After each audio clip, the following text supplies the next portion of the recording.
Hello guys, soft drinks and diet sodas యొక్క unhealthy scam. Soft drinks మీరు ఇష్టంతో daily తాగుతున్నట్టయితే ఈ వీడియో ఎండ్ వరకు చూడండి. చాలా మంది సెలబ్రిటీస్ కూల్ డ్రింక్స్ ని తాగండి, ఎనర్జీ డ్రింక్ అని ఎంకరేజ్ చేస్తుంటారు. నిజానికి మనలో చాలా మంది చాక్లెట్స్ ఇంకా కేక్స్ కి దూరంగా ఉంటారు, ఎందుకంటే అవి షుగర్ ని కలిగి ఉంటాయని. ఒక యావరేజ్ చాక్లెట్ బార్ లో 15 గ్రామ్స్ షుగర్ ఉంటుంది, ఈక్వల్ టు 3 టీ స్పూన్స్. అయితే ఒక యావరేజ్ సాఫ్ట్ డ్రింక్ లో 9 టీ స్పూన్స్ ఆఫ్ షుగర్ కలిగి ఉంటుంది. ఒక డే లో మన బాడీకి కూడా 9 టీ స్పూన్స్ ఆఫ్ షుగర్ అవసరం. అయితే ఇక్కడ ప్రాబ్లం ఏంటని మీరు అనుకోవచ్చు. ఒక సాఫ్ట్ డ్రింక్ నుంచి మాత్రమే రోజంతా సరిపోయేంత షుగర్ ని తీసుకోవడం చాలా డేంజర్. సాఫ్ట్ డ్రింక్స్ అనేవి అన్హెల్దీ.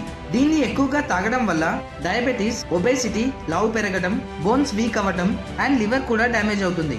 ఈవెన్ డైట్ కోక్ లాంటి కూల్ డ్రింక్స్ కూడా డేంజర్. మీరు అనుకోవచ్చు డైట్ కోక్ హెల్దీ అని. ఇందులో 0 క్యాలరీస్ అండ్ 0 న్యూట్రియంట్స్. ఇన్ఫాక్ట్ దీంట్లో షుగర్ ని కవర్ చేయడానికి ఆర్టిఫిషియల్ స్వీట్నర్ అండ్ కెమికల్స్ ఉంటాయి. ఎక్కువగా కూల్ డ్రింక్స్ తాగే వాళ్ళకి ఈ వీడియోని షేర్ చేయండి. Thank you.